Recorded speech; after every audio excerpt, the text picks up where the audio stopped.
એમ આ બ્રહ્મ એ જગતમાંથી પ્રગટ થયું અને ફરીથી પાછું એ બ્રહ્મમાં લય પણ પામે. અને એટલા માટે આ બે દ્રષ્ટાંતો અહીંયા આપી શકાય. એક ત્રીજું દ્રષ્ટાંત પણ લઈ શકીએ આપણે, માટી અને એનો ઘડો. માટીમાંથી ઘડો બને છે, એ ઘડો ફૂટી જતાં ફરી પાછી માટી થઈ જાય. તો કહેવાનું તાત્પર્ય એ છે કે બ્રહ્મ આવા અનેક રૂપો ધારણ કરે છે, એના અનેક નામ રૂપો આપણને જોવા મળે છે. અને છતાં પણ એ બધા જ રૂપોમાં એનું મૂળ જે સ્વરૂપ છે એ તો તેનું તે જ રહે છે. જેમ સોનાના દાગીનામાં પણ આખરે તો સોનું જ, એનું મૂળ સ્વરૂપ બદલાતું નથી. એમ બ્રહ્મ પણ અનેક રૂપો ધારણ કરે છતાં પણ એનું જે મૂળ સ્વરૂપ છે એનું તેનું તે જ રહે છે. અહીંયા બીજા બે મહત્ત્વના શબ્દો આપણે ધ્યાનમાં રાખવા જોઈએ, આવિર્ભાવ અને તિરોભાવ. બ્રહ્મમાંથી પ્રગટ થયેલ જે જગત છે એમાં કોઈ નવી વસ્તુ જન્મતી નથી, બધું જ બ્રહ્મમાંથી પ્રગટ થયું છે. પણ આને આપણે જન્મ નથી કહેતા, એને શું કહીએ છીએ? આપણે આવિર્ભાવ કહીએ છીએ. આવિર્ભાવ એટલે શું કે જેમનું અસ્તિત્વ હોય પણ એમનું અસ્તિત્વ આપણી સામે દેખાતું ન હોય અને એમનું અસ્તિત્વ જ્યારે આપણી સામે પ્રગટ થાય ત્યારે આને આપણે શું કહીએ છીએ? આવિર્ભાવ કહીએ. એને જન્મ નહીં. જન્મ તો નવી વસ્તુ પેદા થતી હોય તો આપણે જન્મ કહીએ, પણ બ્રહ્મમાંથી પ્રગટ થયેલું આખું જે જગત છે ને એ બધું જ બ્રહ્મમાંથી જ પ્રગટ થાય છે.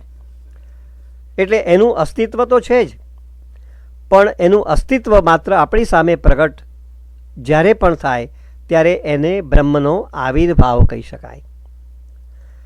એ જ રીતે આખું જે જગત છે એ બ્રહ્મમાં લય પામે તો એને શું કહેવામાં આવે? તિરોભાવ.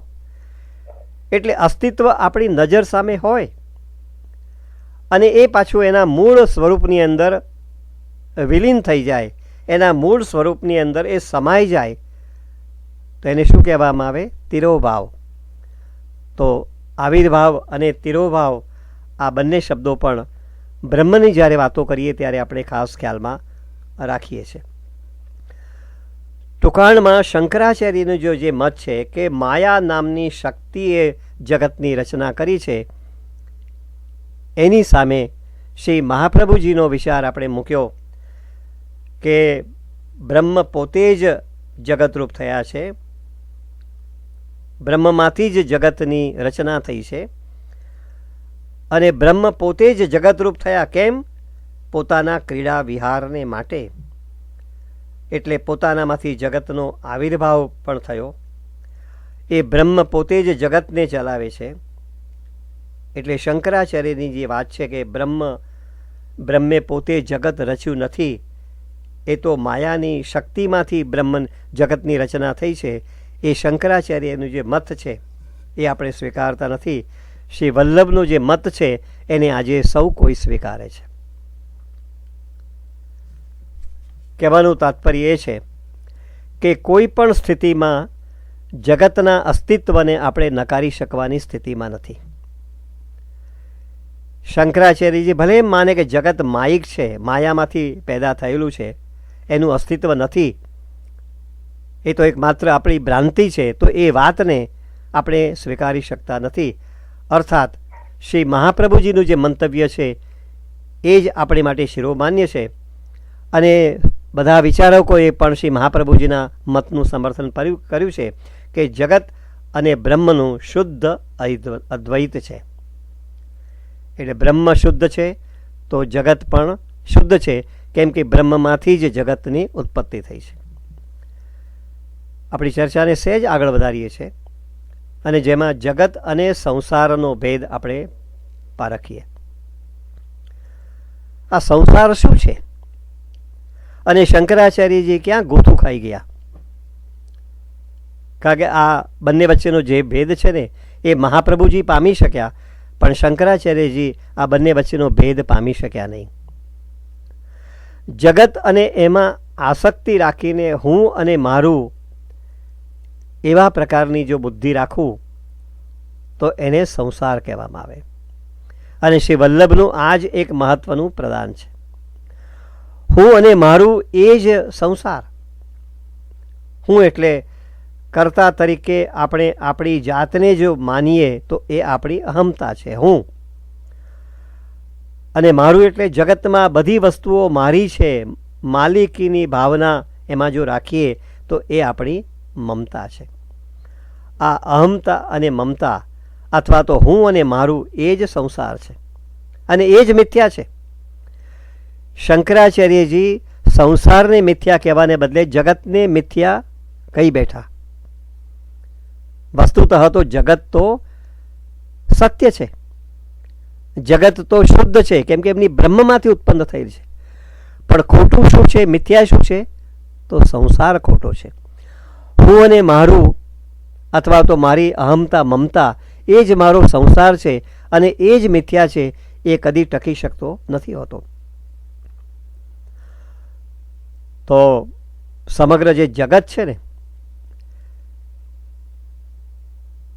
એ ભૌતિક પદાર્થમય જે જગત છે ને એ સંસાર નથી. ભૌતિક પદાર્થમય જગત જેની રચના તો પરમાત્માએ કરી છે, બ્રહ્મે કરી છે. એમાંથી જ આ ભૌતિક પદાર્થમય જગત ઉત્પન્ન થયું છે.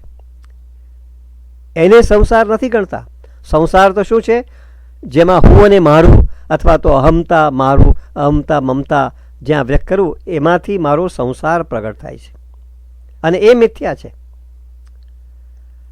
તો જગત એ ભગવાનનું કાર્ય છે, ભગવાન એના નિમિત્ત છે, એના કારણરૂપ છે.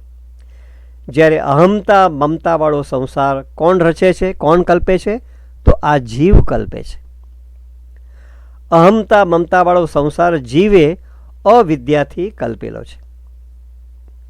એનામાં જે અજ્ઞાન છે, અવિદ્યા છે, હું અને મારું અથવા તો મારી અહમતા અને મમતા, અને એમાંથી જે મારા સંસારની હું રચના કરું છું એ કોણ કરે છે? જો જીવ પોતે કરે છે. અને આ અહમતા મમતાનો નાશ થાય તો સંસાર આ જીવમાંથી સંસારમાંથી જીવ પછી મુક્ત બને. અહમતા મમતાની વૃત્તિઓ કેવી છે? અસત્ય છે, એ મિથ્યા છે. અને એટલા માટે શ્રી મહાપ્રભુજી આપણને શું કહે છે કે એનો આપણે ત્યાગ કરવો જોઈએ. અહીંયા કુટુંબનો ત્યાગ કરવાની વાત નથી, જગતનો ત્યાગ કરવાની વાત નથી, પણ મારામાં રહેલી અહમતા મમતાની જે વૃત્તિ છે, હું અને મારું, એ વૃત્તિઓ છે, એ વૃત્તિઓને ત્યાગ કરવાની વાત શ્રી મહાપ્રભુજી પોતે કરે છે.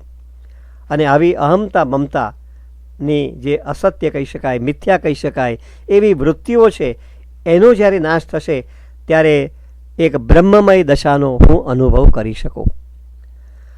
આ બ્રહ્મમય દશાનો અનુભવ હું કેમ નથી કરી શકતો? એનું કારણ છે કે આપણામાં હજુ પણ અહમતા મમતાની વૃત્તિઓ ભારોભાર પડેલી છે અને પરિણામે પરમાત્માનો અનુભવ, પરમાત્માની લીલાનો અનુભવ, પરમાત્માના સ્મિતનો અનુભવ આપણે કરી શકતા નથી. સમગ્ર ભૌતિક પદાર્થોમાંથી જીવ ક્યારે મુક્ત થાય? કે જ્યારે એને આવી બ્રહ્મમય દશાનો અનુભવ થાય ત્યારે. જ્યારે એની દેહ, ઇન્દ્રિય, પ્રાણ એ બધામાંથી આસક્તિ ઉઠી જાય, એની પોતાની મમતા છૂટી જાય, ત્યારે એનો સંસાર નષ્ટ પામે. અને એટલા જ માટે શ્રી મહાપ્રભુજી એ આપેલો જે ગદ્ય મંત્ર છે એમાં આ વાત કરવામાં આવી છે કે જેનાથી આપણી અહમતા મમતા છૂટે અને મારું સર્વ સમર્પણ હું શ્રી પરમાત્માના ચરણમાં મૂકું. એ વાત શ્રી મહાપ્રભુજીએ આપણને આપી છે. દેહ, ઇન્દ્રિય, પ્રાણ એ બધામાંથી આપણે આજે આસક્તિ ઉઠાવી લઈએ, આપણી મમતા છૂટી જાય, ત્યારે આપણો સંસાર નષ્ટ થાય. ત્યારે જ પરમાત્માની સાથેનો પુનઃ મારો પાછો સંબંધ બંધાય, જેને આપણે બ્રહ્મ સંબંધ કહીએ. ટૂંકમાં જગત માયિક છે એવો જે વાદ શંકરાચાર્યજીએ ઊભો કર્યો, એની પાછળ આ અહમતા મમતાવાળો જે સંસાર છે ને એ જ કારણરૂપ છે. અને આવો જે સંસાર છે જેમાં હું અને મારું એ મિથ્યા છે, નહીં કે આપણું જગત મિથ્યા છે. જે મિથ્યા છે એ આપણો સંસાર મિથ્યા છે, જગત તો સત્ય છે, જગત તો શુદ્ધ છે.